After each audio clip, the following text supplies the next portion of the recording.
1950 के बाद जब संविधान बना तो हम लोग गांव में आना शुरू हुए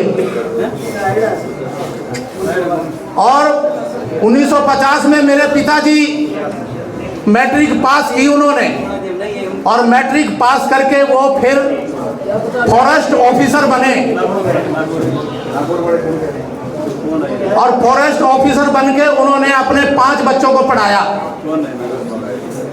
जिसमें एक बालक राम भी है।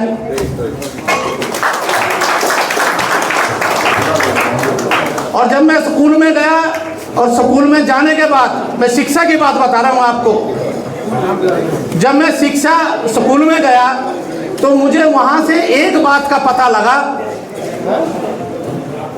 कि जो शिक्षा वो शेरनी का दूध है, जिसने पिया वही दहाड़ा।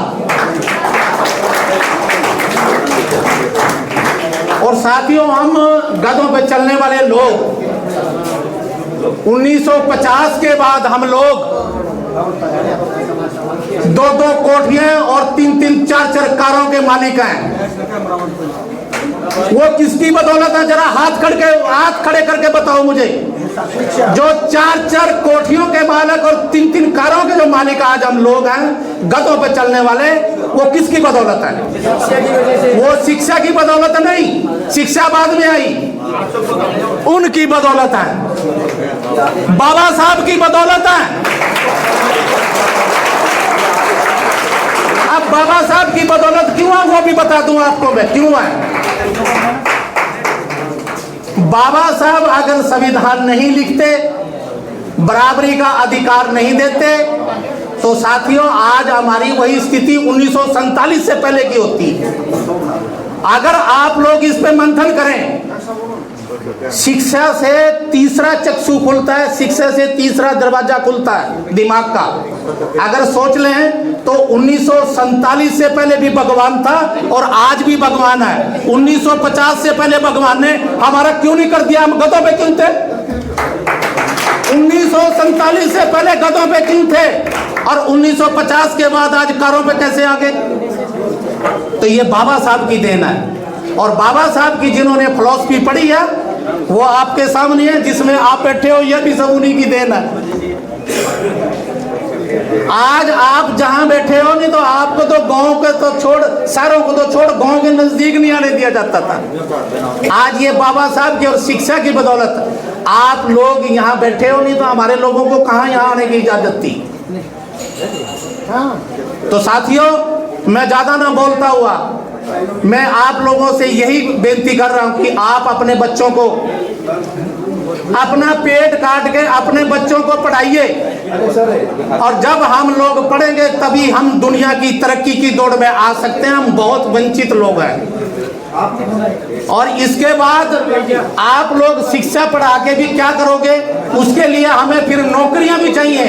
तो हमारी ऑर्गेनाइजेशन और समाज के जो बुद्धिजीवी लोग हैं उनको भी इन नौकरियों के ऊपर भी एक खास फोकस करना चाहिए कि हमारे को ये जो शिक्षा तो हमारे बच्चों ने ले ली, लेकिन इसके बाद नौकरियां कैसे मिलेंगी उसकी भी मुहिम जो चली है, उसमें भी बढ़ चढ़कर आप लोगों को और सभी लोगों को, जितने भी ऑर्गेनाइजेशन के लोग हैं, उन लोगों को बढ़ चढ़कर भाग लेना चाहिए। अब मैं थोड़ा सा राजस्थान का आपको बता दूं, जो हमारे संगठन के लोग हैं, प्लीज जरा एक बात सुन लीजिए जरा। साथियों, एक बात मैं आपको बताना चाह रहा हूं, आजकल हरियाणा और पूरे देश के अंदर एक डीएससी की बात चल रही है। डीएससी का मतलब है डिप्राइव्ड शेड्यूल कास्ट जातियां, क्योंकि अगर वो हमें नहीं मिली तो हम लोग वंचित के वंचित और वंचित रह जाएंगे। तो मैं थोड़ा सा एक हरियाणा का एक ब्यौरा दे दूं आप लोगों को कि हरियाणा के अंदर 92 के अंदर हमारी कुछ जातियां, शेड्यूल कास्ट की जातियां, हमारे मुख्यमंत्री श्री भजन लाल जी के पास गए कि सर हमारे को आरक्षण का लाभ नहीं मिलता, हमारे बच्चों को, जो शिक्षित बच्चे हैं उनको नौकरियां नहीं मिलती। तो भजन लाल जी बोलने लगे, भाई ये मैं इस बात से आपकी सहमत नहीं हूं कि आपको नौकरियां नहीं मिलती, इसका मुझे कोई प्रमाण दीजिए, कोई थॉट। तो उन्होंने बोला कि सर इसका हम ठोस प्रमाण तो हम नहीं दे सकते, आप सरकार है, आप ही इसका कोई कमेटी बैठाइए और इसके बारे में देखिए। तो साथियों 92 के अंदर उन्होंने एक कमेटी बैठाई जिसका नाम था गुरनाम सिंह कमेटी। तो गुरनाम सिंह कमेटी बैठी और गुरनाम सिंह ने जब अपनी रिपोर्ट दी तो एक सनसनीखेज खुलासा हुआ कि हरियाणा के अंदर 20% आरक्षण है और जातियां कितनी हैं 42। तो उन्होंने बताया कि हरियाणा के अंदर जो आरक्षण का जो बेनिफिट है वो एक जाति 93.87% ले रही है और जो 41 जातियां उनको मात्र देसी भाषा में बता दूं 6% मिल रहा है। 42 जातियों को 6% और एक जाति को 93%। तो फिर वहां पर भजनलाल जी ने ए और बी ग्रुप बनाया और जब ए और बी ग्रुप बना तो उसमें हमारे समाज के इतने बच्चे नौकरियों पर लगे कि मैं आज आपको बताऊं, आपको बड़ा हर्ष होगा कि मेरा एक गांव है जिसके अंदर 800 कुछ वोट हैं और 139 लोग नौकरियों पे, जिसमें एक आईपीएस भी है। अभी एक बच्चा आईपीएस भी सुन लगा। तो ये फिर जब मुहिम चली, ये मुहिम चली हमारी 1994 से लेके 2004 तक, ये धड़ाधड़ चली, लगातार चली। और 2004 में जब कांग्रेस की सरकार आई तो हमारे जो बड़े भाई हैं उन्होंने इसके ऊपर विरोध किया कि आरक्षण के अंदर वर्गीकरण नहीं हो सकता, कानून नहीं कहता कि आरक्षण के अंदर वर्गीकरण।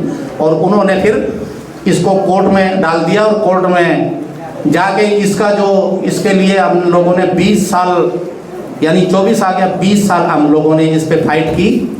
वहाँ की जो डिप्राइड जातियाँ जिसमें डेहा, सपेला, सिकलीगर, सांसी, बेड़कोट, ये सब जातियों ने मिलकर और 1 अगस्त को माननीय सुप्रीम कोर्ट का एक आदेश आया कि इस वर्गीकरण इस शेड्यूल कास्ट का वर्गीकरण हो सकता है और सभी जातियों को समान अधिकार मिल सकता है, जिसके लिए हमारे हरियाणा के अंदर अभी बीजेपी की सरकार बनी और उन्होंने आते ही इसका आदेश भी कर दिया कि हम इन जातियों को अलग से आरक्षण देंगे। 10% आरक्षण है, उसमें 20% है, 10% इन 41 जातियों को देंगे और 10% बड़े भाइयों को। बड़े भाई का इसमें इस वजह ऐसी कि उनकी जो जनसंख्या है वो हमारे 41 जातियों के बराबर है, तो इसलिए आरक्षण जो मिलता है वो जनसंख्या के आधार पर मिलता है। तो मैं ज़्यादा लंबी ना बात करते हुए मैं अब यहाँ के बारे में भी बता रहा हूँ आपको, जो मुझे यहाँ रात में आंकड़ा मिला है।